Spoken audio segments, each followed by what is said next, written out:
পুরো বিশ্ব যখন ঈদ উল ফিতর উদযাপনে মগ্ন, ঠিক তখনই গাজা উপত্যকায় ব্যস্ততা বেড়েছে ইসরায়েলি বাহিনীর হামলায় নিহতদের দাফনে। বিশ্ববাসীর জন্য ঈদ খুশির বার্তা বয়ে আনলেও ফিলিস্তিনিদের জন্য তার শোকের মুহূর্তে পরিণত হয় বোমা হামলা। নিহতদের দাফন, আহতদের সেবা ও বাস্তুচ্যুতির সমস্যা মোকাবেলা করেই কেটে যায় ঈদ। ধ্বংসস্তূপের মধ্যে নেই কোনো ঈদের আমেজ, হতাশা ও অনিশ্চয়তায় দিনটি অতিবাহিত হয় গাজাবাসীর। ফিলিস্তিনের খান ইউনিসে হামলার পর ধ্বংসাবশেষ পরিদর্শনের সময় এমনটি বর্ণনা করেন আহমেদ সামির নামে এক ফিলিস্তিনি।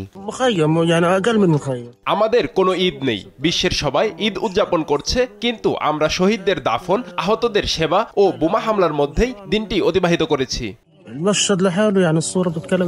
ফিলিস্তিনের স্বাধীনতাকামী সংগঠন হামাসকে গাজা ছেড়ে যাওয়া ও জিম্মিদের মুক্তির দাবি অব্যাহত রেখেছেন ইসরায়েলের প্রধানমন্ত্রী বেনিয়ামিন নেতানিয়াহু। তিনি আরও বলেন, মার্কিন প্রেসিডেন্ট ট্রাম্পের মন্ত্রিসভা হামাসের ওপর চাপ প্রয়োগ অব্যাহত রাখবে।